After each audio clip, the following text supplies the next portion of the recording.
Everyone for coming. Thank you, Kelly. I will start over again. First of all, I'd like to welcome you all for coming and thank you. My name is Alexandria Scott. I am the East Region Engagement Coordinator.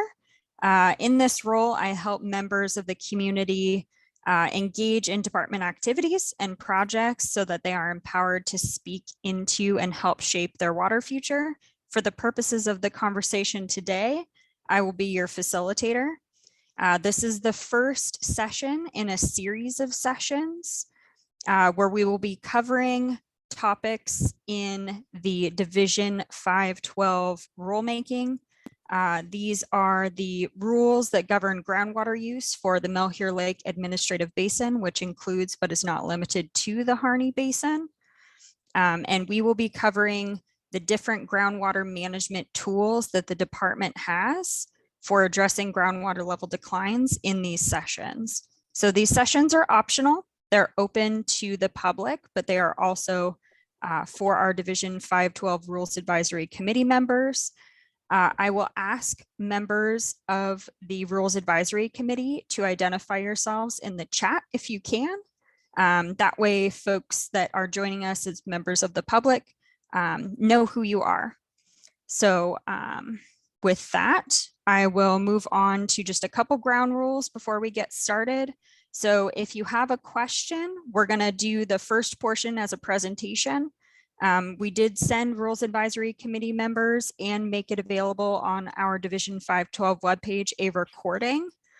So this is intended to do a deep dive into the Harney Basin groundwater study. We asked folks to come prepared with questions. So we're going to do a quick recap for you all, and then we'll move straight on to Q&A. During that Q&A session, if you have questions, I'm going to ask you to use the hand raising function. We'll call on you in order. If you are joining us on the phone, I will try to create a pause to allow you to answer your question. But please, if you aren't getting a response, please just kind of pipe in as well, because we want to make sure we get your questions answered today. And with that, I'm going to move on to our first presenter. Jerry, do you want to go ahead and introduce yourself to the group? Yes, I'm Jerry Grondin, and I'm a hydrogeologist in the groundwater section at the Oregon Water Resources Department. Can everybody hear me? Okay. So yes. Thank you for this opportunity to discuss the USGS Water Resources Department groundwater study. We did make a recording that was 64 minutes long last week, and in that presentation, I noticed we were barely skimming the surface of all the material that was presented in 6 reports.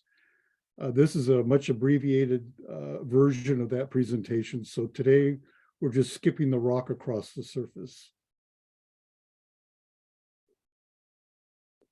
And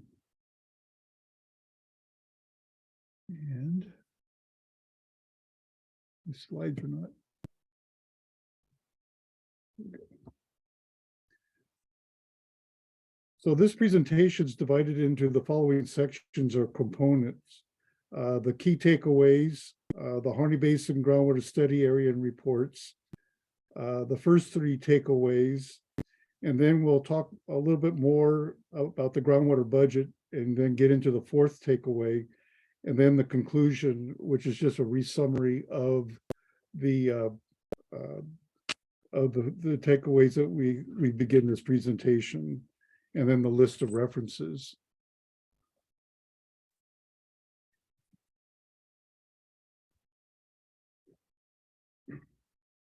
So there are 4 key takeaways from the Harney Basin groundwater study important to understanding the basin's groundwater and for making effective resource management decision and rules.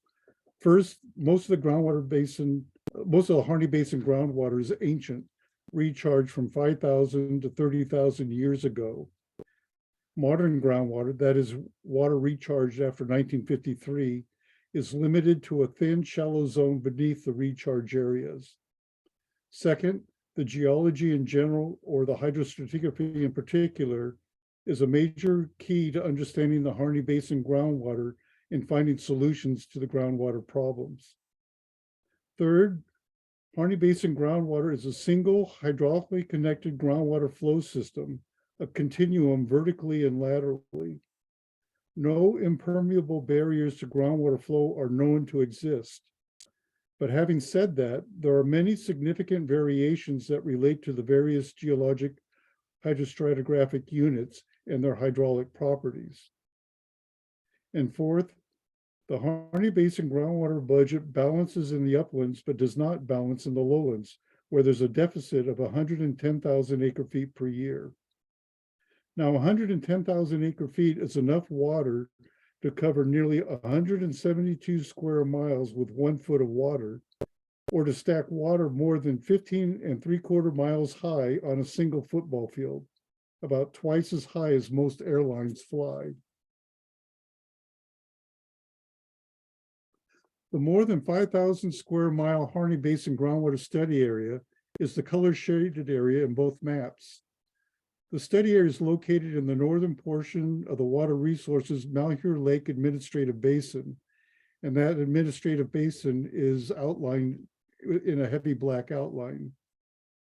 As shown in the right-hand map, the study area is mostly in Harney County and encompasses 3 watersheds: the Silvies River watershed, the Donner und Blitzen watershed, the Silver Creek watershed.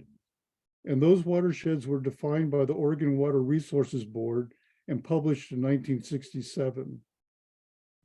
In addition to the watersheds and study area, the Harney Basin rules, the Division 512 rules adopted in 2016, defined a 2,400 square mile Greater Harney Valley area of concern, also known as GIVGAC, where new permits for groundwater use are being denied.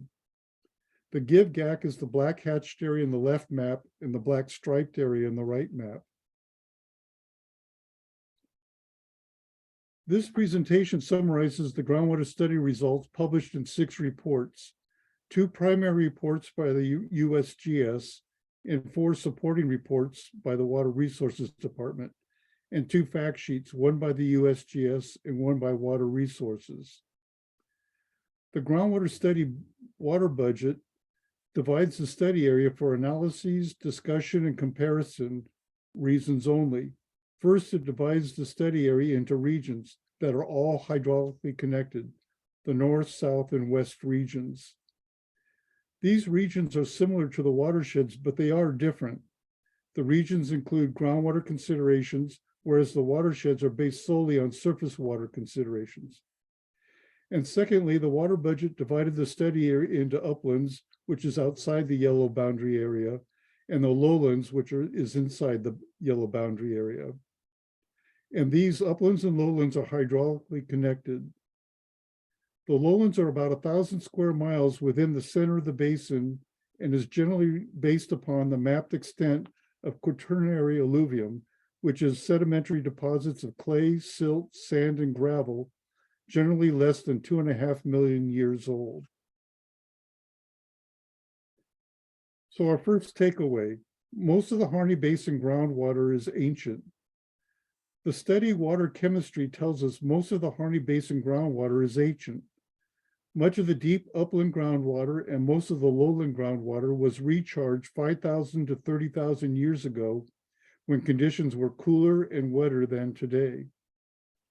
Modern groundwater recharged after 1953 is mostly limited to a thin, shallow zone beneath the recharge areas. The second takeaway, the hydrostratigraphy is a major component to understanding the Harney Basin groundwater. The hydrostratigraphy and its related transmissivity or permeability informs the understanding of groundwater flow within the basin. For instance, the flat gradient area versus the steeper gradient areas. It informs the understanding of groundwater response to pumping, the cones of depression versus area-wide decline. For example, the effects of pumping vary across the basin depending on the local geology and the amount of recharge and the amount of withdrawal. Pumping large volumes of groundwater from low transmissivity or low permeability rocks causes deep drawdown over relatively small areas.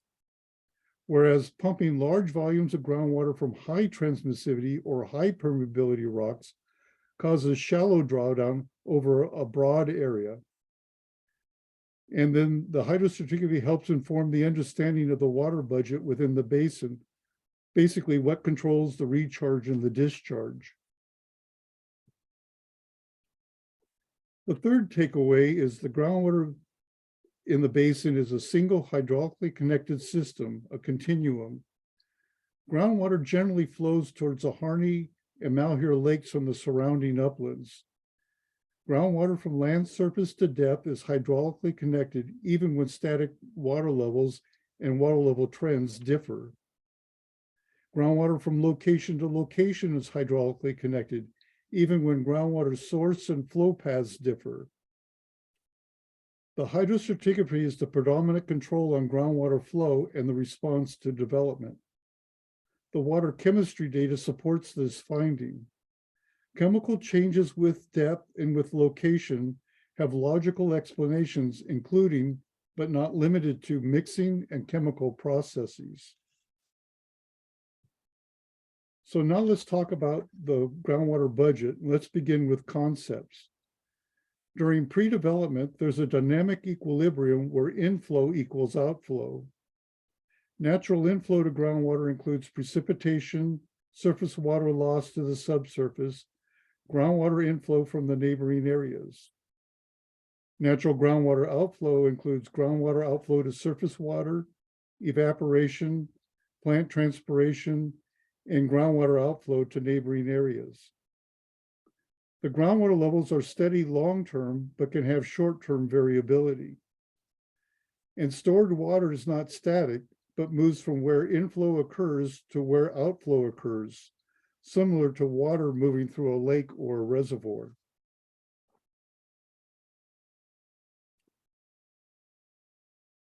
Now, after there's been development, engineered withdrawals are added to the groundwater system, primarily wells. Water removed by wells is often at the expense of the stored water component and or the natural discharge component of the groundwater system. This is reflected over the long term by lower groundwater levels and decreased discharge to streams, springs, lakes, and vegetation. If after development, the total human outflow plus the total remaining natural outflow does not exceed the total inflow, a new equilibrium is established where the average annual water gained and lost balances, but a smaller volume of stored water is maintained. This is reflected by a stable lower groundwater level and less water discharging naturally from the system.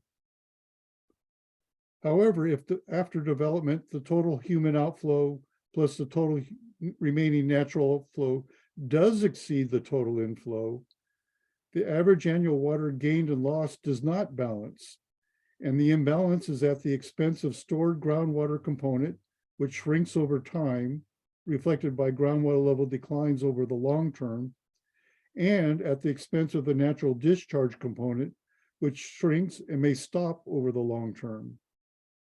This situation can cause long-term injury to existing groundwater and surface water rights and to the local groundwater and surface water resources.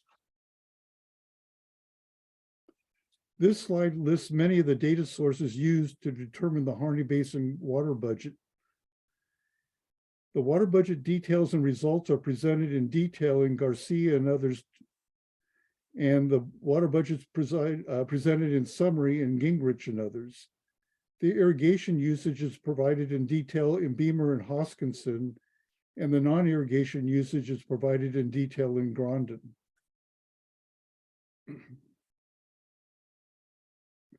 Now let's first look at the upland water budget, namely the upland recharge and discharge. Upland groundwater flow paths are shallow and limited by the low permeability geologic deposits. As a result, most upland recharge travels relatively short distances in the subsurface and then discharges nearby. This groundwater discharge is the primary source of flow in the upland streams, springs, wetlands, and meadows during the dry summer months. About 17% of the recharge stays in the subsurface and flows to the lowlands. The uplands are closest to near natural conditions. There's limited groundwater development, and total recharge and total discharge are essentially equal. Now let's move to the lowlands and look at lowland groundwater recharge. Total lowland recharge is about 173,000 acre feet per year. About 68% of the lowland recharge is from infiltration of surface water that mostly originated in the uplands as upland runoff and upland groundwater discharge to upland surface water. The infiltration in the lowland area occurs via stream channel seepage, floodwater seepage, lake seepage, and surface water sourced for irrigation and its seepage on those fields. About 28% of the lowland recharge is from the groundwater inflow from the uplands. And about 5% of the lowland recharge is from infiltration of pumped groundwater that re-infiltrated the ground. Groundwater source for irrigation and groundwater source for non-irrigation seepage. And seepage from those systems is via septic systems and other systems. Now let's consider the lowland groundwater discharge. Total lowland groundwater discharge is about 283,000 acre feet per year. About 45% of the lowland discharge occurs via evapotranspiration and spring discharge. About 54% of the lowland groundwater discharge occurs via groundwater pumpage. The mean annual groundwater pumpage in 2017-2018 for irrigation was about 145,000 acre feet, which accounts for more than 95% of all groundwater pumpage and has increased threefold since the early 1990s. Non-irrigation pumpage accounts for nearly 5% of all groundwater pumpage. And about 1% of the lowland groundwater discharge occurs via groundwater outflow to the Malheur River Basin. The total lowland recharge minus the total lowland discharge yields a total imbalance or a deficit of about 110,000 acre feet per year. Pumpage is removing groundwater from aquifer storage and is likely capturing a small amount of natural discharge. The largest budget deficit is in the northern region where pumpage exceeds recharge. Now let's take a closer look at groundwater pumpage from 1930 to 2018. This graph shows groundwater pumpage estimated for the Give-Gack area within the Harney Basin. Groundwater pumpage for non-irrigation uses dominated from the 1930s to the 1950s, but total pumpage was less than 20,000 acre feet per year. Groundwater pumpage for irrigation uses dominated after 1980. This next graph is similar, but it's pumpage estimated for the entire groundwater model area for the model under development now, which includes areas outside of the study area. The current entire model area pumpage total difference from the Give-Gack area pumpage, that difference is less than 20,000 acre feet per year. So now we're at our fourth takeaway.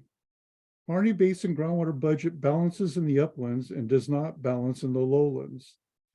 The upland groundwater budget is minimally affected by groundwater development and generally represents the natural system. The lowland groundwater budget accounts for most groundwater development, is out of balance by about 110,000 acre feet per year, and the imbalance is primarily seen as groundwater removed from storage accompanied by declining groundwater levels. Capture of a small amount of natural discharge is likely. The largest deficit is in the north region where pumpage exceeds recharge. And then in conclusion, we had the four takeaways again, and I won't repeat them just for the sake of time. And I'd like to thank you for your time. And then for the list of our references is our last two slides here. Thank you. Thanks, Jerry, for that great presentation. So we'll go ahead and move on to question and answers. Are there any questions from anyone in attendance today? It can be members of the public or the Rules Advisory Committee.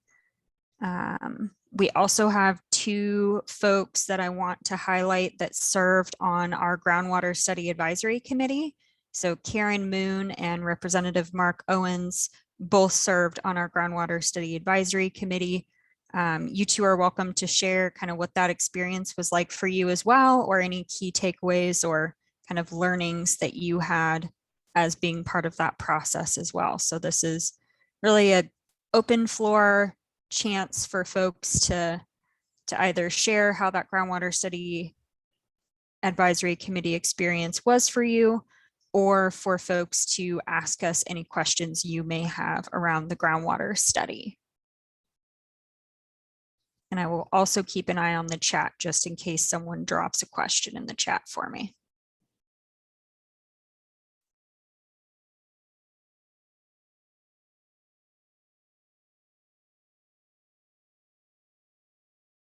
It's a quiet group today. Mark, do you have any thoughts? Thanks, Alexandria. I was not going to go first, but should not have taken myself off camera, I guess. One, thank you guys for taking the time to give a introduction, some questions that we can have in the remaining hour of the groundwater.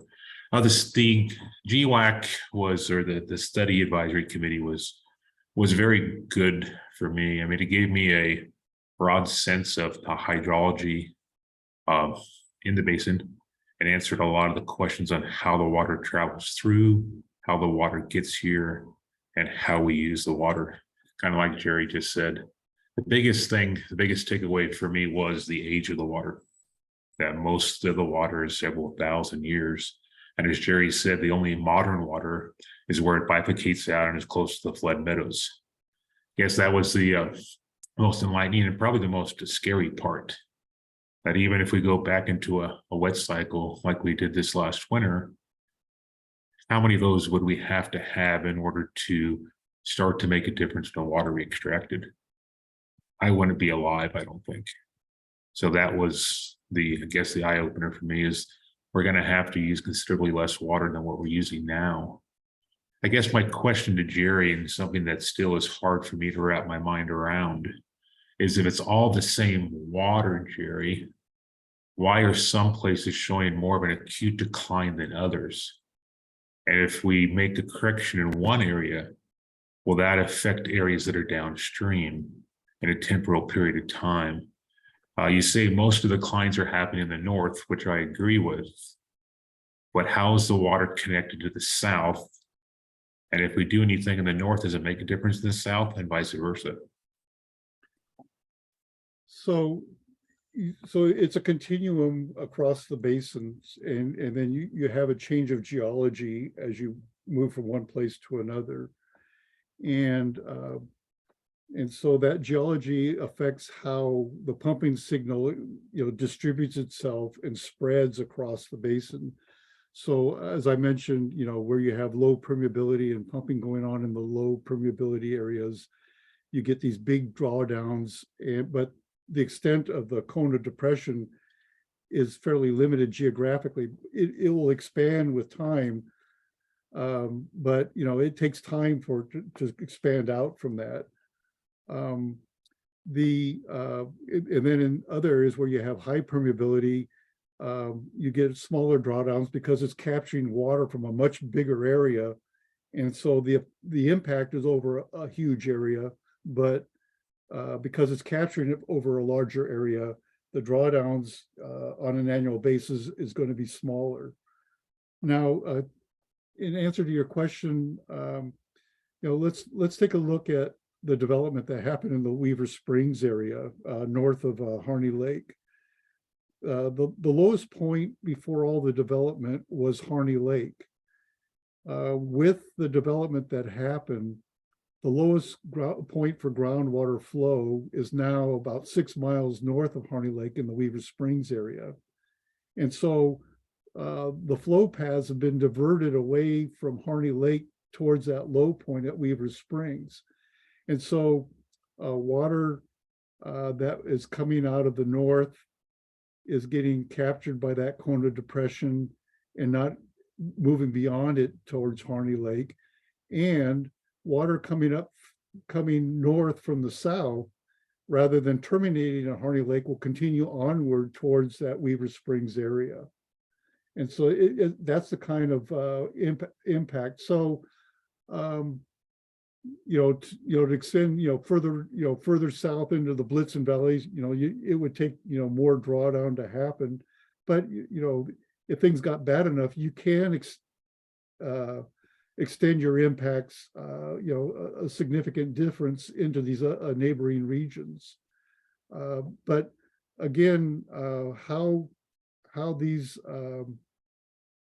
cones of depression, let me see. I'm going to, I didn't have it for this presentation, but I had it for last week's presentation. Let me, I'm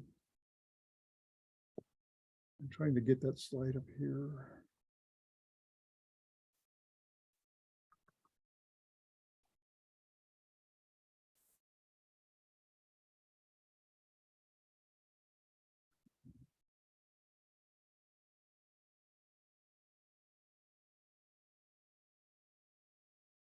I'm having things block my view.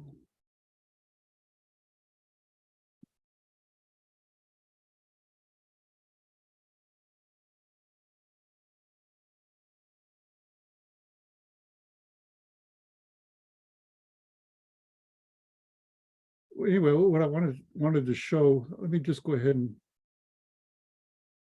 show this map and see if I can. I'm trying to, this thing at the top of my screen is blocking my ability to move things around. Let me turn that off.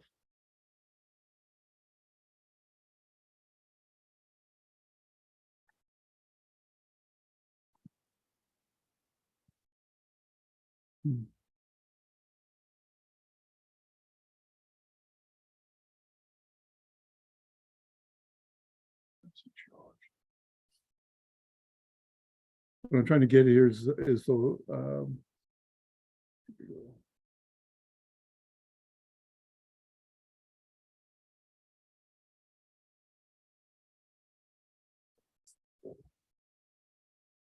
well, this is with sharing the screen, things are going slowly.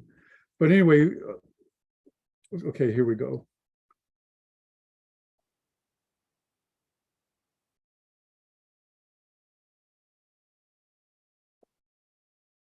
So for instance, you can see this cone of depression here at Weaver Springs. There's a cone of depression over here in the Crane area. And then if we looked at the deep map, you'd also see a cone of depression up here north of Highway 20. That's for the deeper groundwater, and another one out here in the center of the valley around Lowen. So anyway, these cones, they're limited geographically because, it's occurring, they're spreading out into low transmissivity, low permeability materials. Whereas down here in Virginia Valley, and then over here in,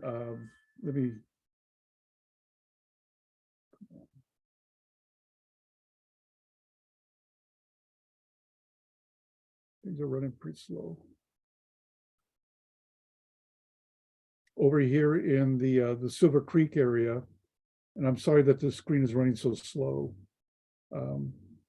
We have a much flatter gradient out in this area, and so the pumping effects are being spread out over a very broad area, and we're seeing a decline rates instead of in the Weaver Springs we're seeing up to 8 feet per year. Out here in the Silver Creek area, we're seeing decline rates of about a half a foot to a foot per year.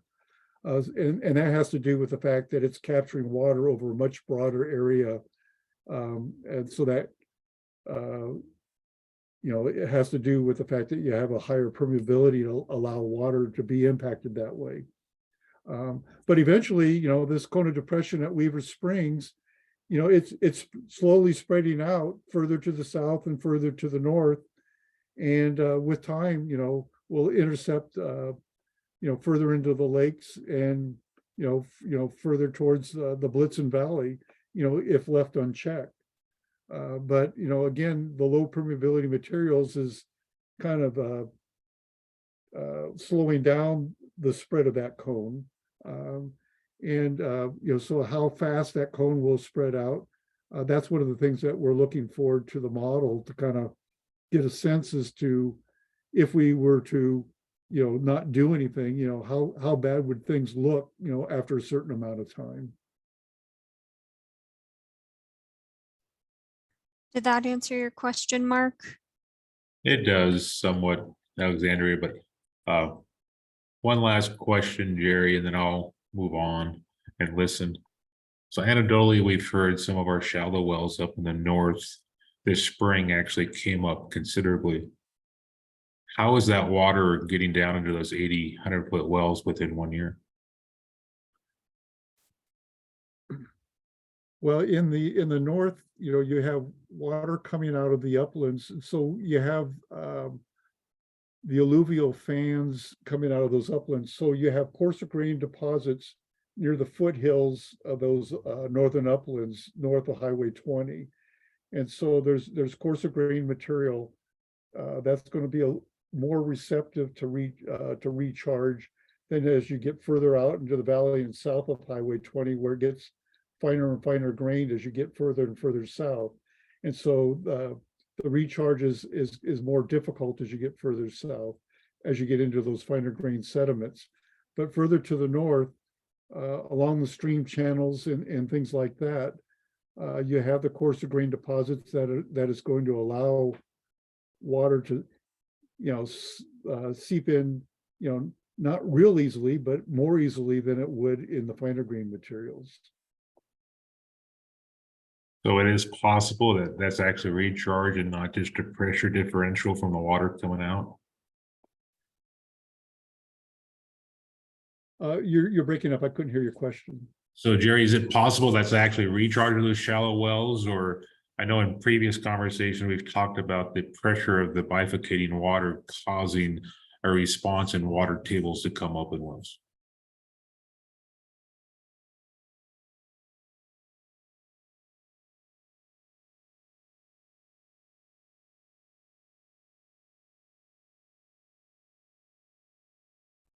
So again, I had trouble hearing, but if I heard, well, part of the response in the system, in the USGS report noted this, and also Piper back in the 1930s noted this, is that part of the response is when water flooded out onto the land, there is a pressure response of that extra weight on the land surface, and that gets puts pressure on the sediments and builds pressure down at depth, just a loading pressure.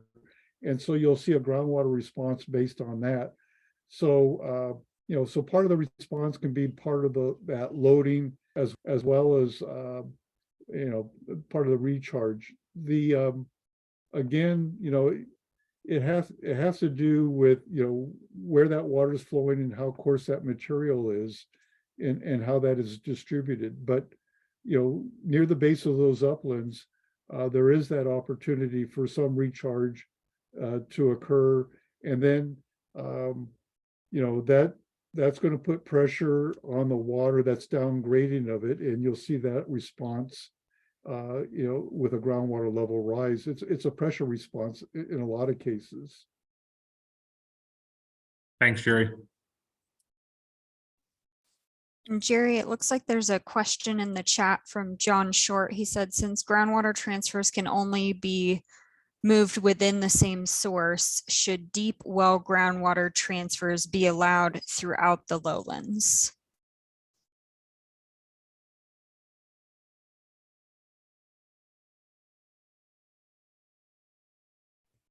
And Jerry, if you're having trouble hearing it may be an issue of bandwidth, and you can always stop sharing your screen, and that may help with the bandwidth issue. I've found that sometimes when I'm sharing on Zoom, it affects my connectivity.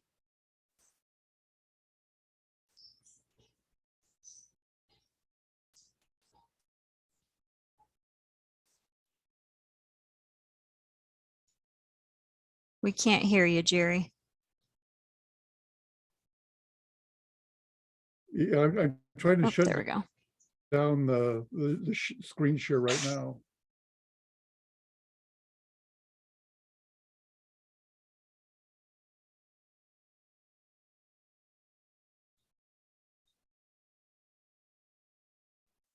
I'll grab sharing, Jerry, and then it will take you away.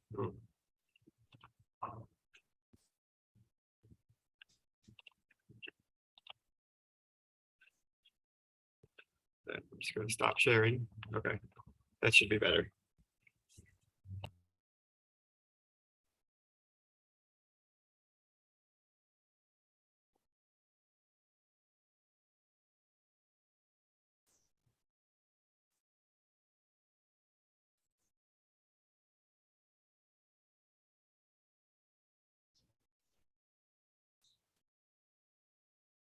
Jerry, you're still with us?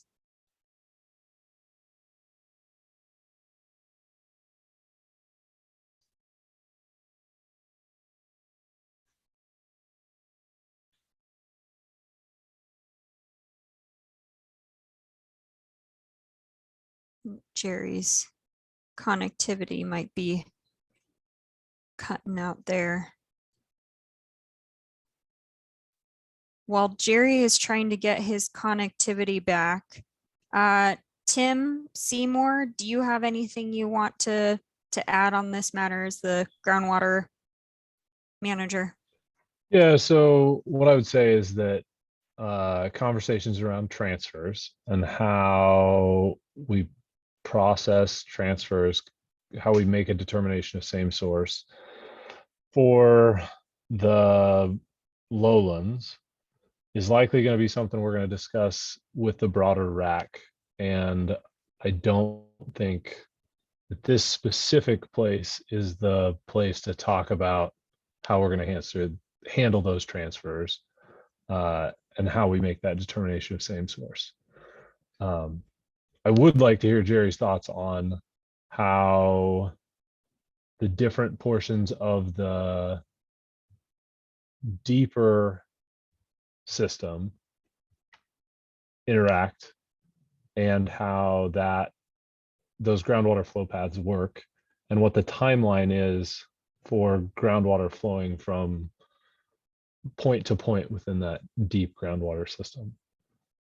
Because I think that would help speak to John's question here. So obviously the longer it takes for water to move from one portion of the groundwater system to another, the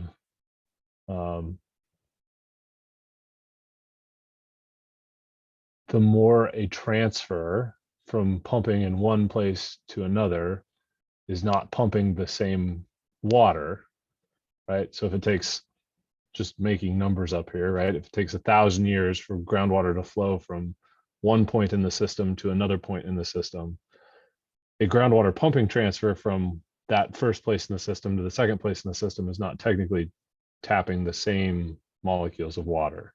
And so we'll need to talk about how we handle that in the RAC with the entire group.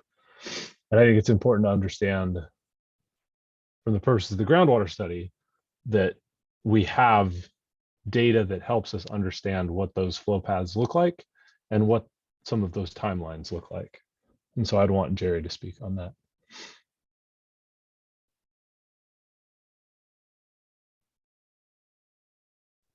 It looks like Jerry is trying to reconnect here. The joys of remote. Yeah. So Even- if you're going to use the model to look at those differences, when will the model be available? Yeah, so the latest I've heard from the USGS is that the model is in peer review. And so that peer review process, I don't have a timeline there, and USGS doesn't have a timeline for us either. So we don't have, I can't answer that question effectively. We're hoping soon, but I can't give you anything more than it's in peer review and we're waiting for that process to finish. So is there a likelihood that the RAC will go forward without being informed by the model?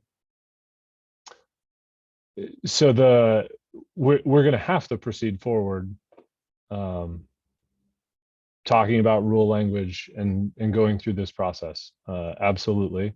And we hope to have the model available. And we'll cross that bridge when we come to it, unfortunately.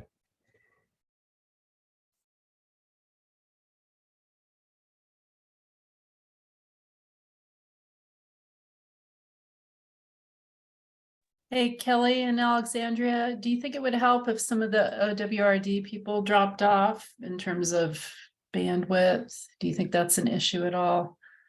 I don't think so. I think it might just it's just be just on Jerry's Jerry. end. Okay. So I'm hoping he'll be joining us here momentarily, but hard to tell at this juncture.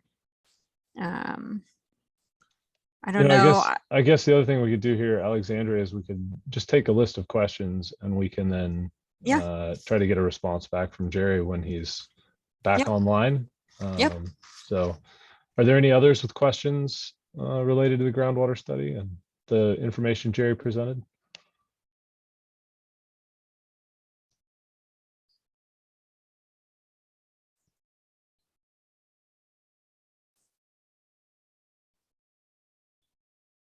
Not seeing any. If there are questions that arise during this learning session time between now and the next RAC meeting on August 29th, we can make sure that we encapsulate those questions and the response and send that out so that that's available for folks. That way everyone's staying in the loop on the questions asked and answered around the groundwater study. And we do have Steve with the USGS. Steve, did you want to chime in at all on kind of the USGS and the work with the Oregon Water Resources Department on the Harney Basin groundwater study?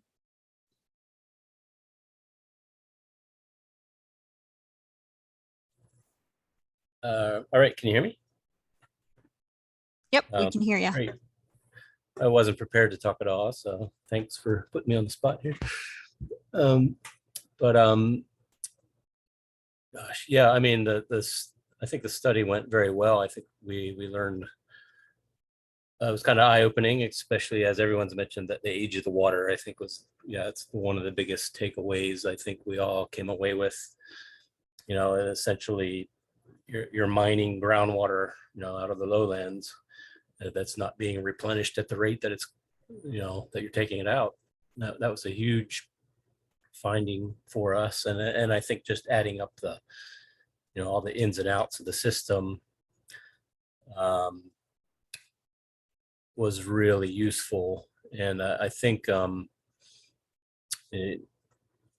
mentioned the model. I could give you the update on that. Yes, it's out at peer review, which is where we, we write up the report, write up the results, and we send it to independent, folks that know about groundwater models. And actually, I've got one of the responses back, and I'm waiting for the other one that's supposed to come within a week. And then I need to go through and address, all the comments, make sure everyone agrees with, the things that we did, and cross all the T's and dot all the I's for things, so it makes sense to everybody. And then the next step after that, it goes to our publisher, and they do an editorial review, to make sure we use the correct words for everything and all consistency and all that. That usually takes about six to 8 weeks to get that through an editor, and then it comes back. Then we have to address all those comments again, and then it goes to our bureau approving official. And I'm not going to promise when that gets done, but I really would like, to see that by the end of the calendar year.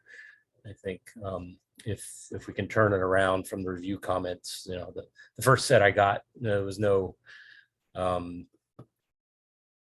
technical problems, so I'll just, try to say this a different way, or, why don't you add this or something to the report? But there wasn't really any issues with, technical problems. So that was always a relief when you get that back. So yeah, so I'm hoping,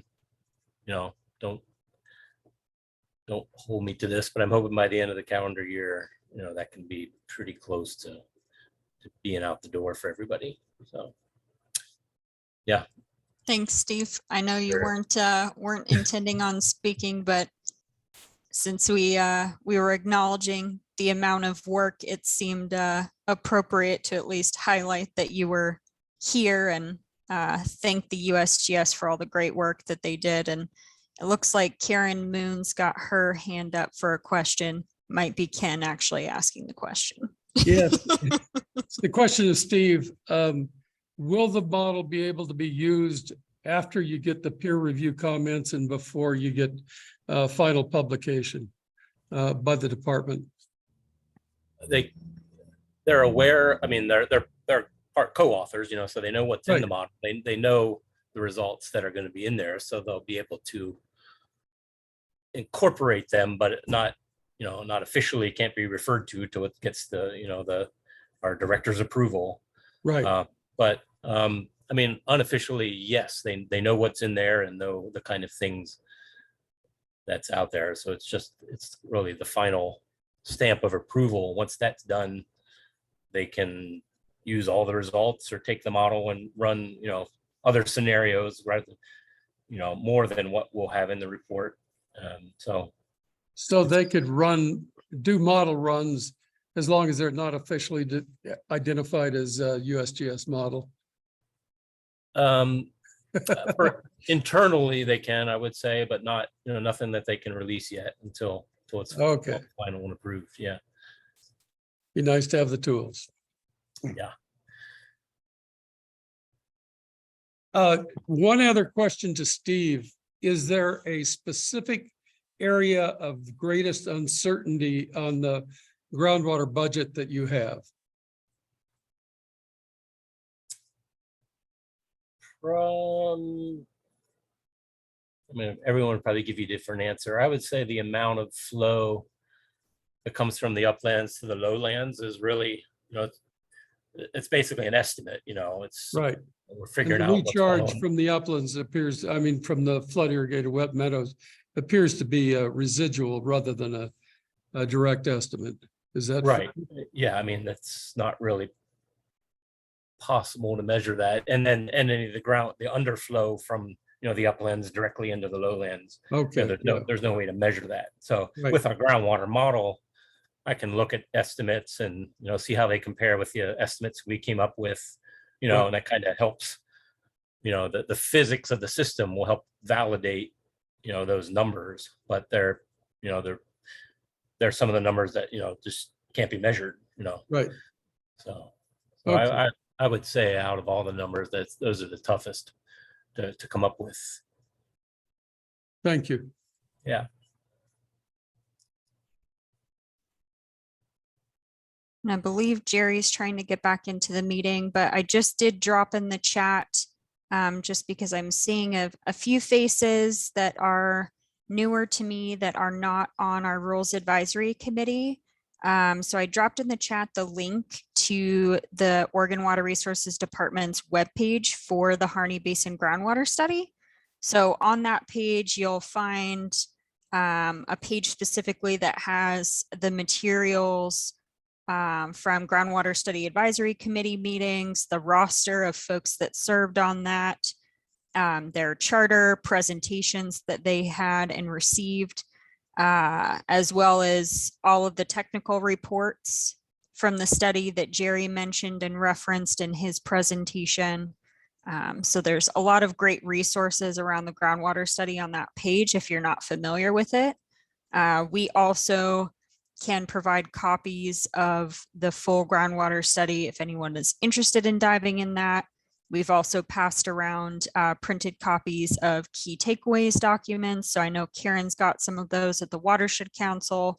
if anyone's interested in those documents, I'm happy to email and provide them or send some with Karen as well. So want to make sure that we're getting this information out into the community. And Jerry, now that you're back, I'm going to let you finish answering John's question. Tim was able to fill in a bit while you were gone. Tim, it might be helpful if you recap what it is that you were looking for from Jerry to help answer. Yeah, so Jerry, what I was saying is, in order to talk about transfers, and we really want to hold the conversation around policy for transfers for the RAC, but when thinking about same source and talking about the deep groundwater system, understanding the flow paths and the timelines for flow is an important part of understanding how to effectively review a transfer application. Would you agree with that? And then could you comment more on what we know about those deep flow paths and timelines? So, sure. For instance, water, in the Crane area, in the immediate Crane area, is getting an inflow from the stink waters, and there's not a whole lot of recharge that happens there, but the flow path is towards the west, towards Malheur Lake, which is different than water, coming out of the north from Poison Creek or the Sylvie's River drainage or Cow Creek drainage, working their way south into the valley and then towards Malheur and Harney lakes. So, they're all hydraulically connected, but they're originating from different locations, and but they're working their way towards a common discharge area, and the flow rate is going to be controlled by the geology. So, for instance, those low permeability materials, really slow things down. When we looked at the flow paths coming out of the Silver Creek drainage towards the Warren Springs Valley area, we were looking at thousands of years to go from, the upper part of this Silver Creek Valley above Moon Reservoir, working its way down into the Warren Springs Valley area. So, for a particle of water, it's going to take a amount of time. Now, pressure can translate more quickly than a particle of water will. Just like if you had a garden hose filled with water, if you squeeze one in, that particle of water at one end isn't immediately transferred to the other end, but you will get a pressure response at the other end. So the groundwater system is somewhat similar, although, again, the permeability of the materials is going to have an influence on how fast that pressure response, moves from one location to the next. So again, in the low permeability materials, it's going to slow it down. In the high transmissivity, high permeability materials, such as we see in the voltage lavas south of Malheur Lake, it can be quite rapid. So it really does depend on the geology and the permeability of those materials as to what gets transferred and how fast. And so those all come into play when we talk about the transfers and how people may want to manage their water.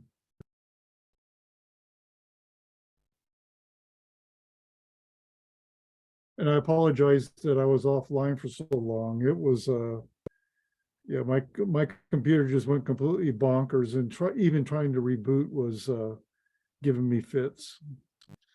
I think I had too much open and it just overloaded the system. We've all been there, Jerry, in some way or another, I'm sure. I wanted a lot of things at my fingertips so I could just point at it and pop it up, and I think that created a problem. No worries. Well, we are at 3:56. I want to be mindful of folks' time. I want to thank everyone for joining us today, for your thoughtful questions, for taking the time to do this deeper dive, for watching the recording of Jerry's excellent presentation. Thank you to Steve for joining us with the USGS. Much appreciated. And I do want to flag for folks, our next session is going to be next Thursday, August 3rd. And that second session is going to focus on classification as a groundwater management tool. So I encourage you to attend that meeting. Please share the word with your neighbors, friends, and others. We really want to make sure that we're equipping folks with the knowledge that they need to go into these Rules Advisory Committee meetings, both as members of the public and as Rules Advisory Committee members to give input and feel empowered and heard. So thank you all for your time, and thank you for joining us. Bye, guys. Thanks, Alexandria. Yep, Thank you. thank you.